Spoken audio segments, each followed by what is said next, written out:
नमो भगवते वासुदेवाय। अतः चतुर्थो अध्याय।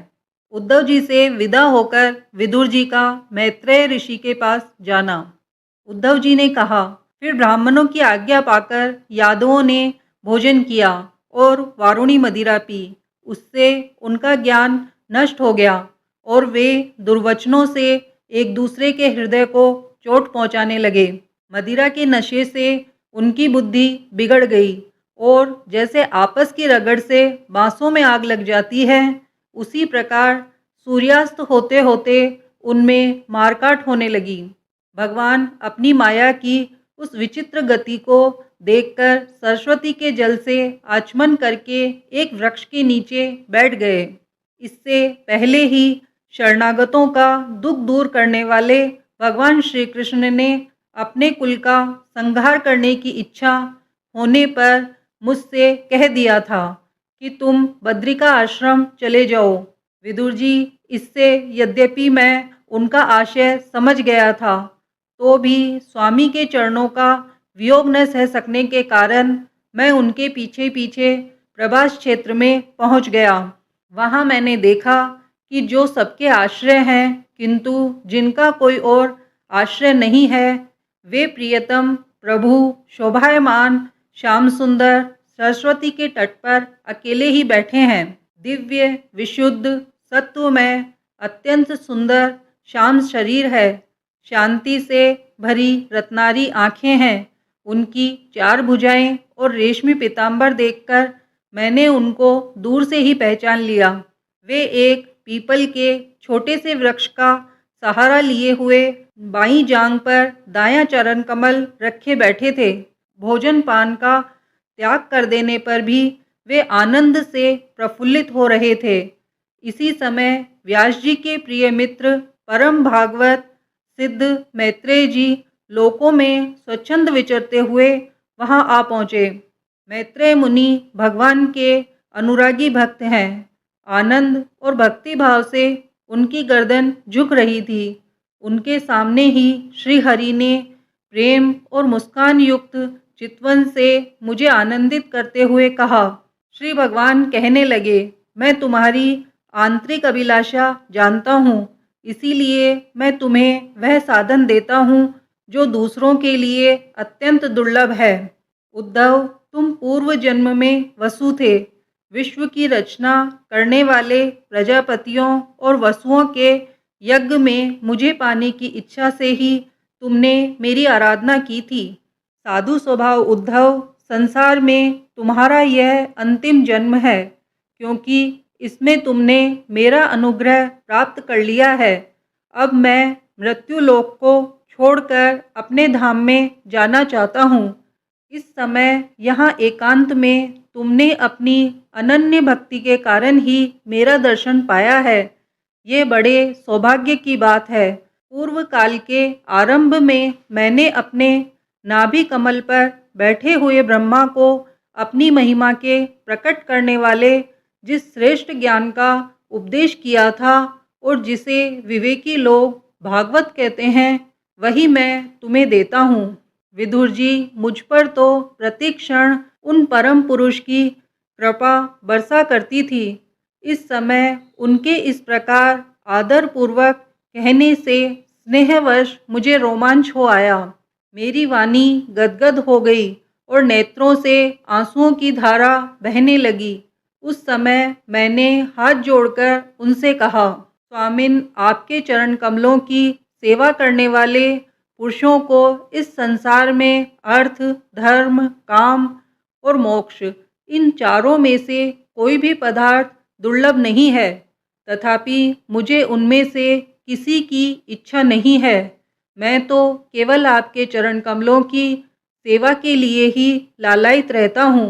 प्रभु, आप निष्प्रह होकर भी कर्म करते हैं, अजन्मा होकर भी जन्म लेते हैं, काल रूप होकर भी शत्रु के डर से भागते हैं और द्वारका के किले में जाकर छिपे रहते हैं, तथा स्व आत्माराम होकर भी 16,000 स्त्रियों के साथ रमन करते हैं। इन विचित्र चरित्रों को देखकर विद्वानों की बुद्धि भी चक्कर में पड़ जाती है। देव, आपका स्वरूप ज्ञान सर्वथा अबाध और अखंड है। फिर भी आप सलाह लेने के लिए मुझे बुलाकर जो भोले मनुष्यों की तरह बड़ी सावधानी से मेरी सम्मति पूछा करते थे, प्रभु आपकी वह लीला मेरे मन को मोहित सा कर देती है। स्वामीन, आपके स्वरूप का गूढ़ रहस्य प्रकट करने वाला जो श्रेष्ठ एवं समग्र ज्ञान आपने ब्रह्मा जी को बतलाया था, वह यदि मेरे समझने योग्य हो तो मुझे भी सुनाइए, जिससे मैं भी इस संसार दुख को सुगमता से पार कर जाऊं। जब मैंने इस प्रकार अपने हृदय का भाव निवेदित किया, तब परम पुरुष कमल नयन भगवान श्री कृष्ण ने मुझे अपने स्वरूप की परम स्थिति का उपदेश दिया। इस प्रकार पूज्यपाद गुरु श्री कृष्ण से आत्म तत्व की उपलब्धि का साधन सुनकर तथा उन प्रभु के चरणों की वंदना और परिक्रमा करके मैं यहाँ आया हूँ। इस समय उनके विरह से मेरा चित्त अत्यंत व्याकुल हो रहा है। विदुर जी, पहले तो उनके दर्शन पाकर मुझे आनंद हुआ था, किंतु अब तो मेरे हृदय को उनकी विरह व्यथा अत्यंत पीड़ित कर रही है। अब मैं उनके प्रिय क्षेत्र बद्रिका आश्रम को जा रहा हूँ, जहाँ भगवान श्री नारायण देव और नर, ये दोनों ऋषि लोगों पर अनुग्रह करने के लिए दीर्घकालीन सौम्य, दूसरों को सुख पहुँचाने वाली एवं कठिन तपस्या कर रहे हैं।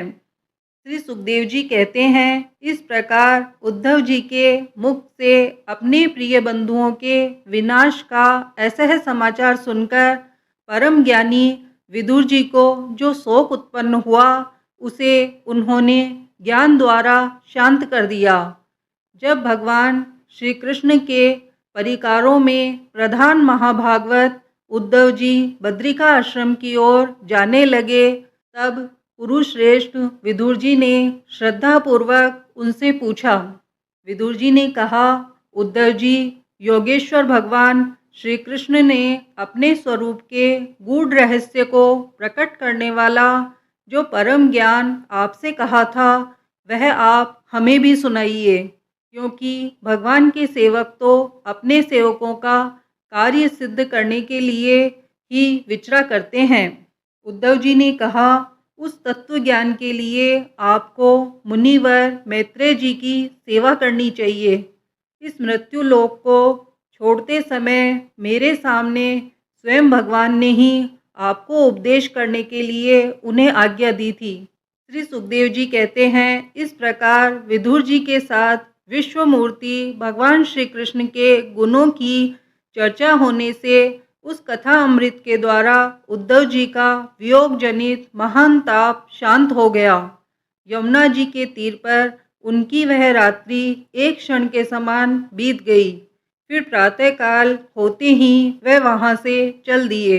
राजा परीक्षित ने पूछा, भगवन, वृष्णि कुल और भोज वंश के सभी रथी और युद्धपतियों के भी युद्धपति नष्ट हो गए थे, यहाँ तक कि त्रिलोकीनाथ श्री हरि को भी अपना वह रूप छोड़ना पड़ा था। फिर उन सबके मुखिया उद्धव जी ही कैसे बच रहे? श्री सुखदेव जी ने कहा, जिनकी इच्छा कभी व्यर्थ नहीं होती, उन श्री हरि ने ब्राह्मणों के शाप रूप काल के बहाने अपने कुल का संहार कर अपने श्री विग्रह को त्यागते समय विचार किया, अब इस लोक से मेरे चले जाने पर संयम शिरोमणि उद्धव ही मेरे ज्ञान को ग्रहण करने के सच्चे अधिकारी हैं। उद्धव मुझसे अनुमात्र भी कम नहीं है, क्योंकि वे आत्मजयी हैं, विषयों से कभी विचलित नहीं हुए। अतः लोगों को मेरे ज्ञान की शिक्षा देते हुए वे यहाँ रहें। वेदों के मूल कारण जगत गुरु श्री कृष्ण के इस प्रकार आज्ञा देने पर उद्धव जी बद्रिका आश्रम में जाकर समाधि योग द्वारा श्री हरि की आराधना करने लगे। पुरुष श्रेष्ठ परीक्षित, परमात्मा श्री कृष्ण ने लीला से ही अपना श्री विग्रह प्रकट किया था और लीला से ही उसे अंतर्ध्यान भी कर दिया। उनका वह अंतर्ध्यान होना भी धीर पुरुषों का उत्साह बढ़ाने वाला तथा दूसरे पशुतुल्य अधीर पुरुषों के लिए अत्यंत दुष्कर था।